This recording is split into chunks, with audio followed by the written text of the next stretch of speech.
বন্যা পরিস্থিতির খবর জানাতে নোয়াখালী থেকে সরাসরি যুক্ত হচ্ছেন সহকর্মী গিয়াসউদ্দিন রনি। রনি, আশ্রয় কেন্দ্র থেকে মানুষ ঘরে ফিরতে শুরু করেছে, সার্বিক পরিস্থিতি সম্পর্কে আমাদেরকে জানাবেন।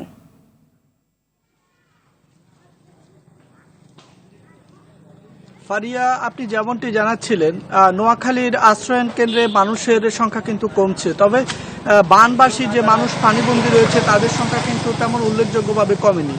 নোয়াখালীর যে উপকূলীয় যে নির্মাঞ্চলগুলো আছে সেগুলো কিন্তু অতি বৃষ্টিতেও কিন্তু প্লাবিত হলে জলাবদ্ধতা সৃষ্টি হয়। এর মধ্যে যে এই ফেনীর মুহুরী নদীর উজানের পানি এবং অতি বৃষ্টির ফলে নোয়াখালীতে যে বন্যা সৃষ্টি হয়, এখানকার মানুষ গত 11 দিন যাবৎ এই বন্যার পানিতে পানিবন্দী রয়েছে।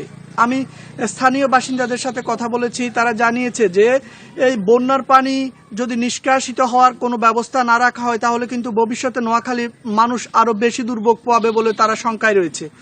এছাড়া নোয়াখালী জেলা প্রশাসন সূত্রে জানা গেছে যে বিভিন্ন আশ্রয় কেন্দ্র থেকে মানুষ বাড়ি ফিরছে, তবে অনেকেই কিন্তু তাদের বাড়িতে জমে থাকা বন্যার পানির দুর্গন্ধে কিন্তু কিছু কিছু জায়গায় কিন্তু আবার নতুন করে আশ্রয় কেন্দ্রেও মানুষ উঠেছে।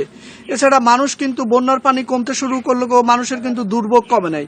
যারা মাটির ঘর তাদের বিটে একেবারেই ধ্বংসস্তূপে পরিণত হয়েছে। এছাড়া যাদের পাকা ঘর তাদের মেঝেতে নোংরা ময়লা আবর্জনায় এক বিভীষিকাময় পরিবেশ সৃষ্টি হয়েছে।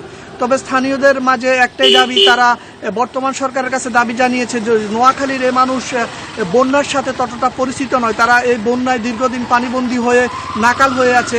সরকার যেন ভবিষ্যতে বন্যার পানি নিষ্কাশনের যুগোপযোগী ব্যবস্থা করে। এবং এখানকার বন্যা সৃষ্টি হওয়ার অন্যতম কারণ হচ্ছে যে পানি নিষ্কাশনের যে ব্যবস্থাগুলো, খাল জলাশয় এগুলো বিভিন্ন জায়গায় ভরাট হয়ে গেছে এবং অনেক ক্ষেত্রে দখল হয়ে গেছে। এগুলো দখল করার জন্য প্রশাসনের কাছে তারা জোর দাবি জানিয়েছে।